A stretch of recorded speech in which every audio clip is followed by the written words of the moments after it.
Ladies and gentlemen, please welcome Elon Musk. Hello. Best thing I want to do. All right.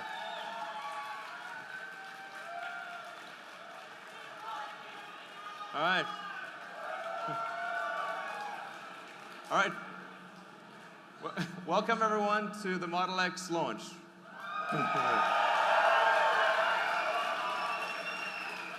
So, thank you all for coming.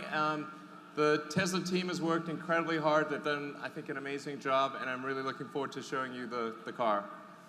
I want to start off just by reminding people like what the mission of Tesla is to accelerate the advent of sustainable transport.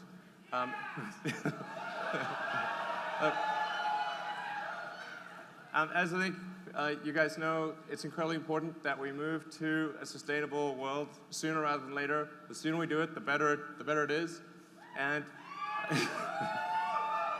and it's important to show that that any type of car can go electric. We showed that you could make a compelling sports car with the Roadster, and that could go electric. And we showed that you could do it with a sedan, and now we're going to show that you can do it with an SUV.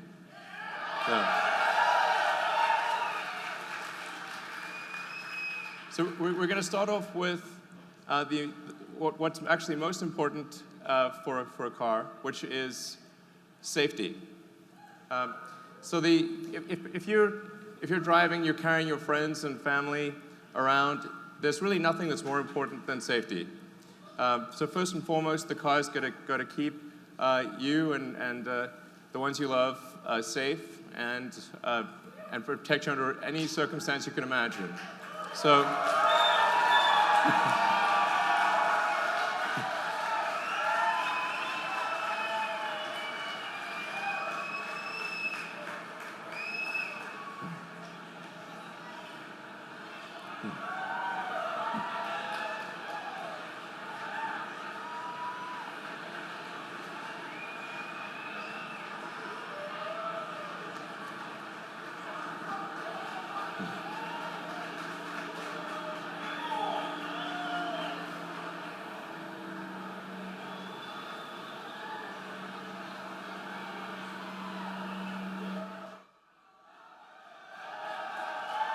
All right. Thank you.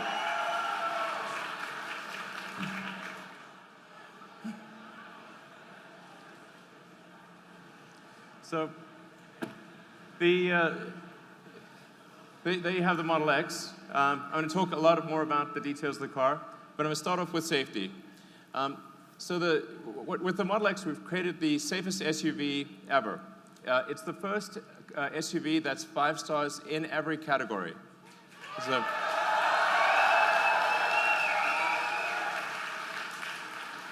and I thought I'd just explain what does 5 stars mean, because 5 stars is not technically a statistical number. It's sort of a rough reference point. And what it actually means is it describes the probability of a serious injury in a high-speed accident. So you start off with sort of 2-star, 3-star, 4-star, 5-star, and they go down in 5% increments. So a 4-star would be a 15% probability of injury in a high-speed accident. 5-star would be 10%. Hypothetically, if there was a 6th star, it would be at 5%. And we've been able to get with the Model X an expected rating of about 6.5%. So.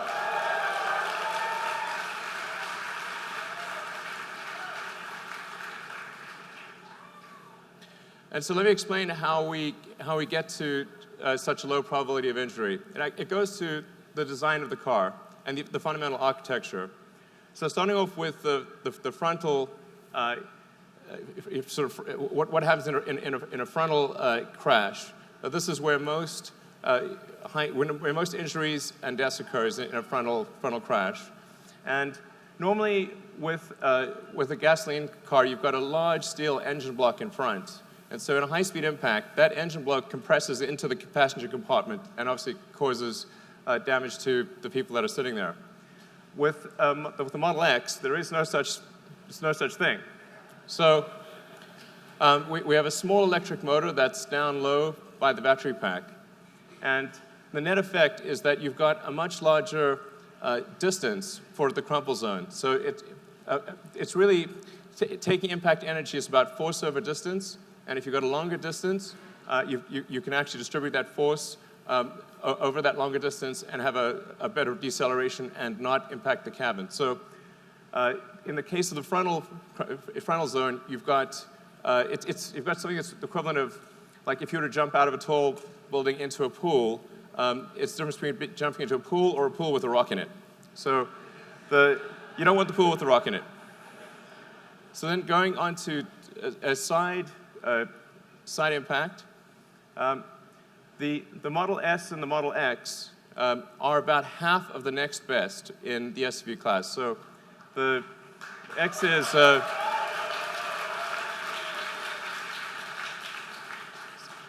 the side pole intrusion is only 215 millimeters in the Model X, and that's compared to the next best SUV, which is about double that number. And let's see what that looks like in pictures. So this is what it looks like with this is the actual side pole test for the Model X compared to the next best SUV in the world. Yeah.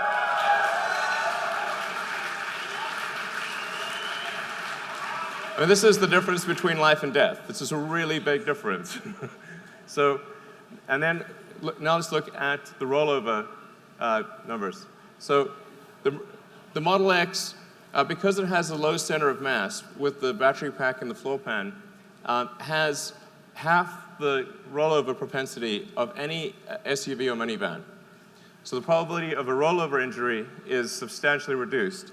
And you can see this in the architecture. We start with the pack, and that pack provides a stiffening member for the whole car. It provides a very strong foundation for the whole car, lowering the center of mass, and serving as a load transfer medium to the rest of the vehicle. So whereas a gasoline car really just has thin corrugated sheet metal at the base and can't transfer the load in a side impact. So we'll just show you the rest of the car building up. You see the motors and the chassis. It gives you a sense for the core architecture of the car. Now, of course, the best protection is not to get into an accident at all. So the Model X comes standard with active safety, which includes automatic emergency braking and side collision avoidance. So the car will actually use the camera and the radar to automatically brake before there's an accident, and it will use the ultrasonic sensors around the side of the car to steer you away from a side collision. And these are active all the time, and it's just a standard feature in the car.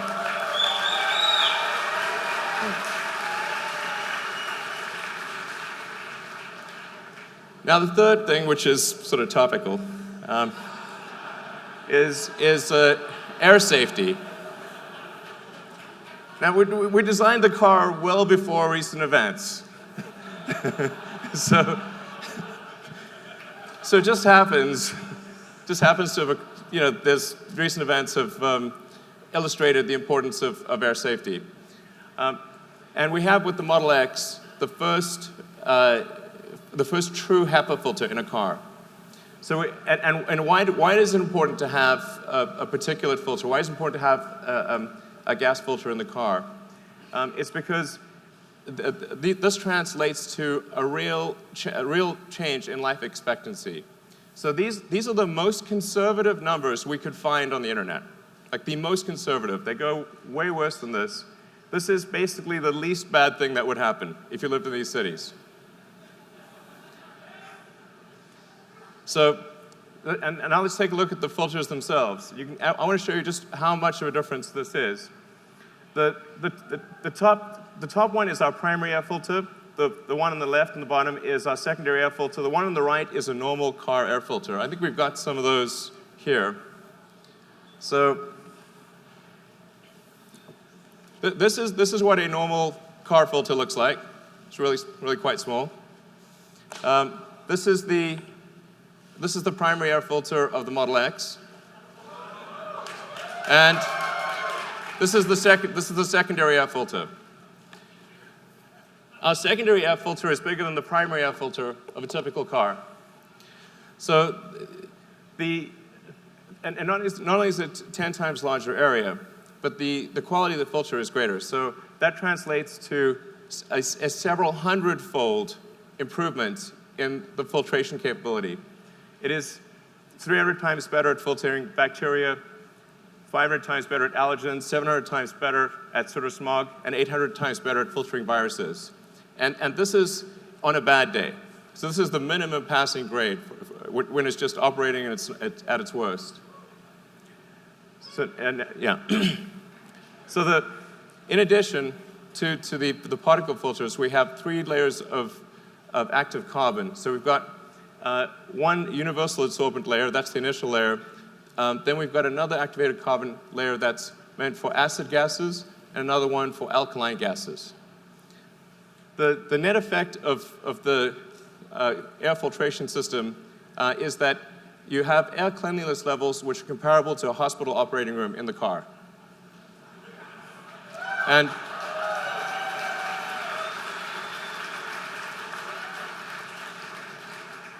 in fact, when the car is operating at its at maximum capability, so if you sort of press max capability in the car, we can't even detect any viruses or bacteria or spores. So it's like 0 come through.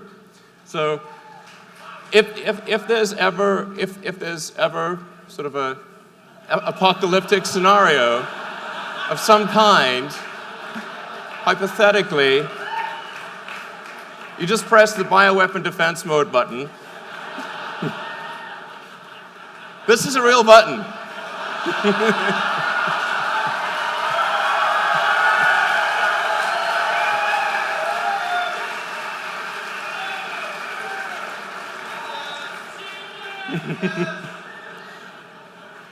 So what,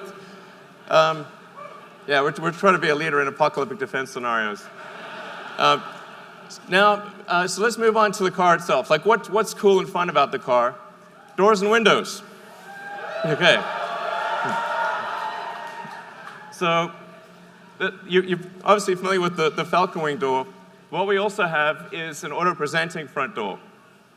So what it'll do is it'll triangulate my position and detect that I am moving towards the front door. It will open the front door without me touching anything. I will sit down and it will close the door, like an invisible chauffeur.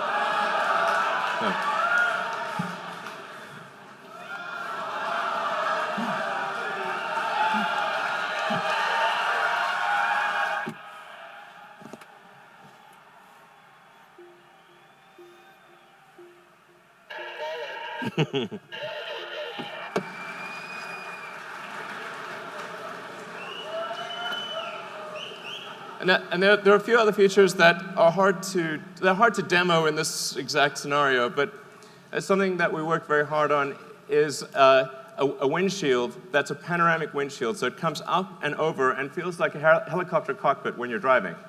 So it gives you unbelievable visibility. And it's transformative in the driving experience. So you really, when you do the test drives later tonight, you'll see what I mean. It's really makes a difference. And then in addition to that, we also have it's a small feature, but an important one, is the ability to blind holster your phone.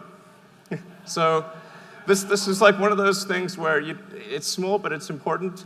Instead of having to fiddle with a bunch of wires to plug in your phone, you can basically take it out of your pocket and blind holster it. It'll automatically fit, and there are adapters for every variant of popular phone.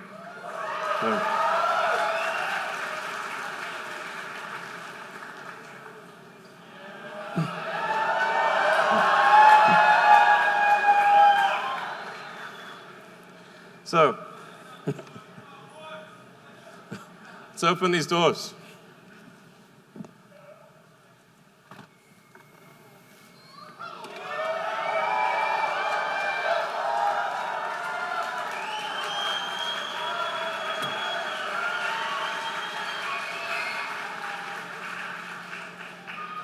So the reason we created these doors was originally we were trying to solve a problem, which is how do you access the third row if you have child seats in the second row? And I encountered this problem when I first got a gasoline SUV, and I had twins, and once you put them in the second row, you couldn't access the third row. So we wanted to have an opening that was big enough so that you could do that. So you could have real utility of the third row, even if you have kid seats in the second row. So you basically just press the button. The seats will go forward, and I can step directly in. So.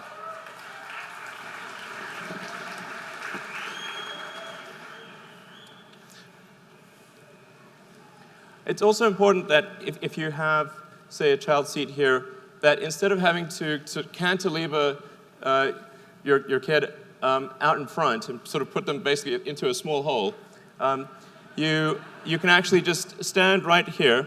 You can actually step into the car if you want, and you can just put your child down in the child seat.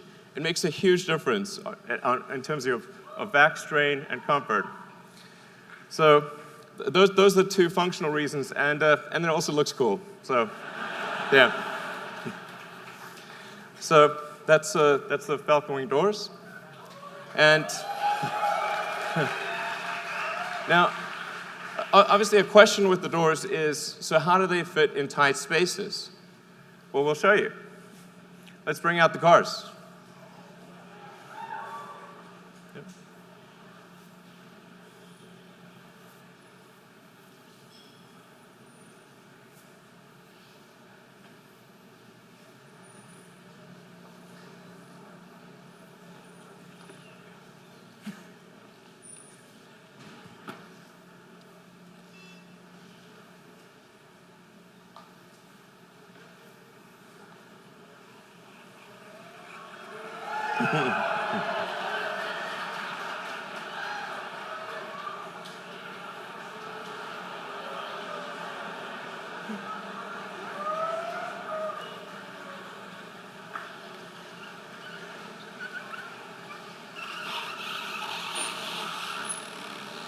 So the scenario we're going to show you here is if you've ever been in a parking lot and someone parked real close.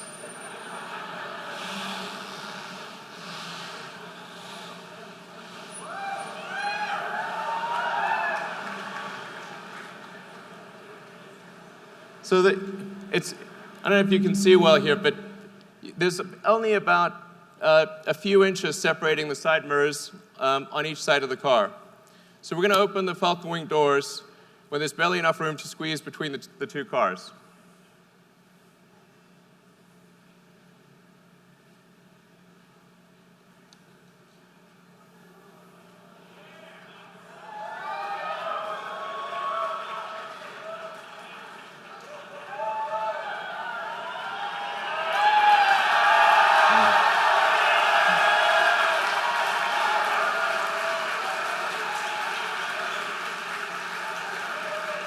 So the reason it's able to do that is because, unlike a traditional gull-wing door, which is only actuated on a single hinge, the Model X Falcon Wing doors are actuated on two hinges. So it's able to move up and over instead of simply moving out in a broad arc. And moreover, if you compare it to, say, a minivan door, let's open the minivan door here. You can see that when the minivan door opens, I can't even get through that space. So let's close the minivan door. Now the Falcon Wing door is open.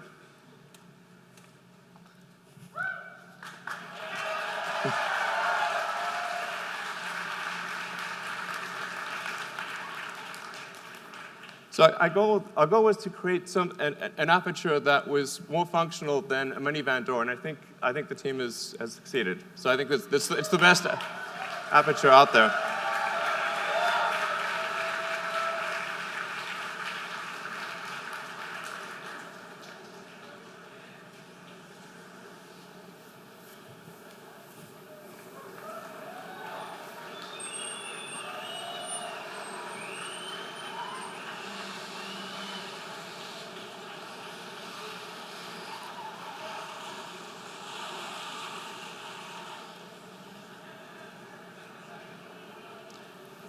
And just to illustrate what it's like in a garage, so you saw what it's like if it's tight from a side standpoint. Well, what if you have a low garage? That's one of the most common questions I get about the Model X. The car actually automatically senses what the roof height is. So there are ultrasonic sensors in the roof of the car that calculate the roof height and automatically compute a new opening arc depending upon what the height of the ceiling is and what the side obstacles are.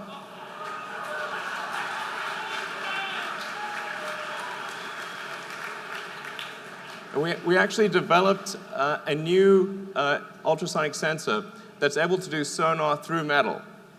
So in order to avoid having a puck, which is ordinarily needed for ultrasonic sensors, we thought the aesthetics of the puck would not be good because it would have to be in the center of the door. So we actually developed an ultrasonic sensor that can literally see through metal. All right. So let's maybe talk a bit more about the second row seats.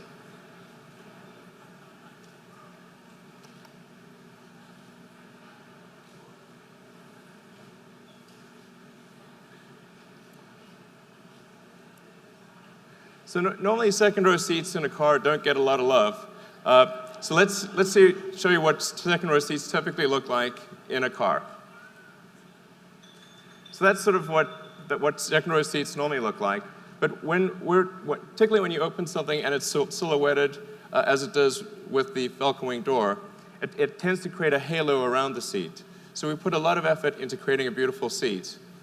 And not only is the seat, I think, probably the best looking second seat, if that's a superlative, ever, but it actually provides more functionality because you have a flat floor and you can stow if something. So if you've got a backpack or a laptop or a handbag, you can stow that under the seat instead of having it at your feet. So it actually provides utility as well as aesthetics. All right.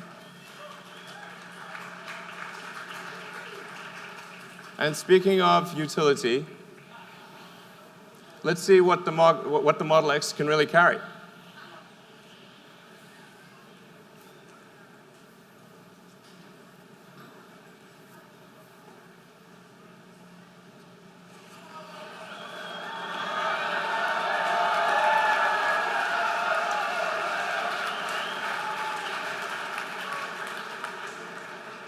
So the Model X is capable of towing 5,000 pounds. So 5,000 pounds while carrying 7 people and quite a lot of luggage. Yeah.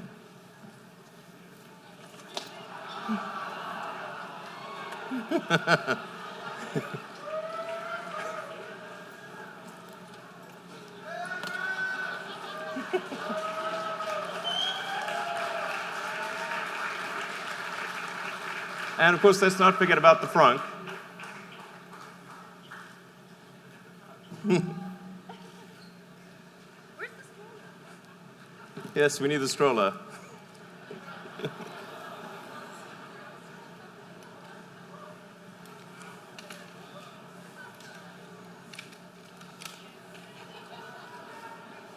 There we go. Do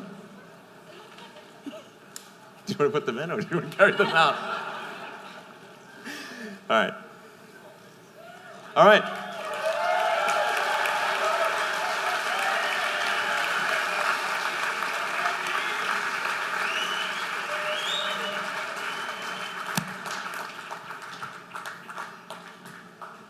All right, so there you have it. Model X carrying seven people, a 5,000-pound trailer, and I lost count of how many bags, and a stroller.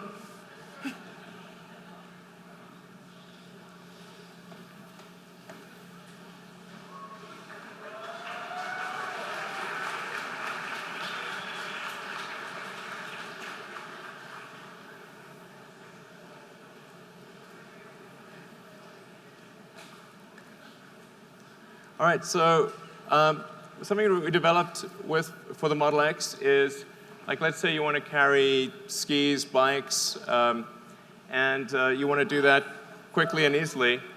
We made an accessories hitch that can be put on by a kid in approximately 10 seconds. Thank you.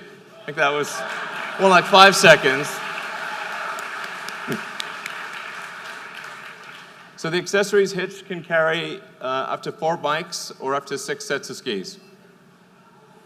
And you can close the trunk and have full functionality with the rest of the car.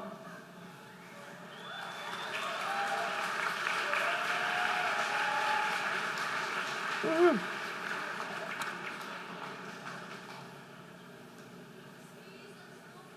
Skis and snowboards, indeed. And then the final element, of course, is performance. Even the standard version of the Model X has quite high performance. So it's got the standard version, 90D's, got 257-mile range, all-wheel drive, of course, and it gets to 60 miles an hour in 4.8 seconds. And then the P90D Ludicrous mode. I mean, this goes so fast, it's wrong. So do 0 to 60. This is an SUV, and it'll do 0 to 60 in 3.2 seconds.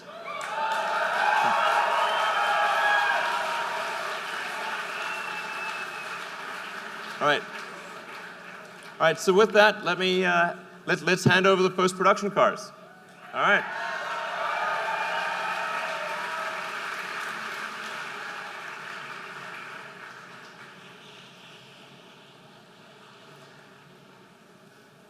All right, so let's see, VIN 6.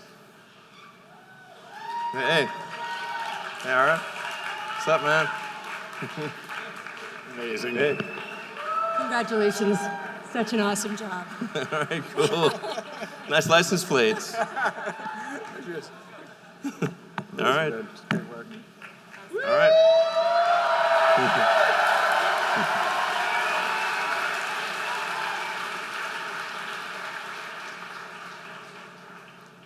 All right, it's VIN 5.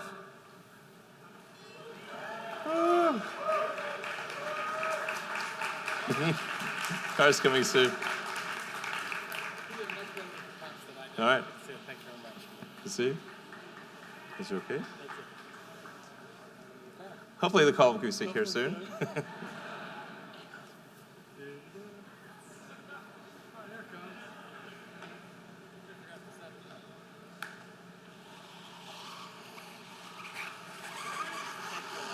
All right, thanks.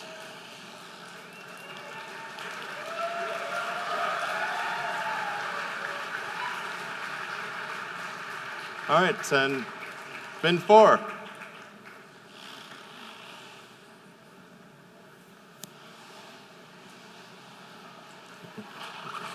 Standing for Sergey. All right.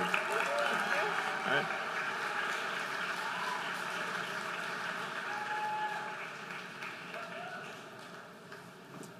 Hang on, let's see. VIN 3.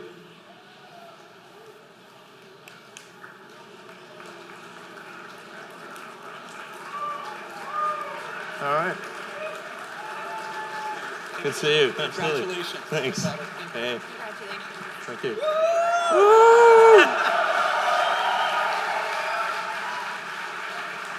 All right, and VIN 2.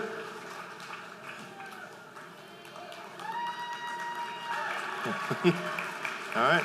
Yeah, man. All right.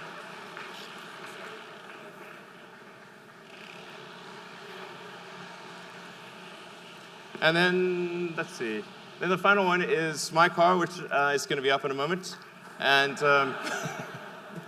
I will leave my car on stage when it arrives, so that you can come and take a close look at it and cool around it and that kind of thing. And that's that, really. I hope you have a great night. Enjoy the test drives. So I'd like to thank you, and I'd like to thank the Tesla team who worked super hard to make this night work. All right, thanks. Have a good night.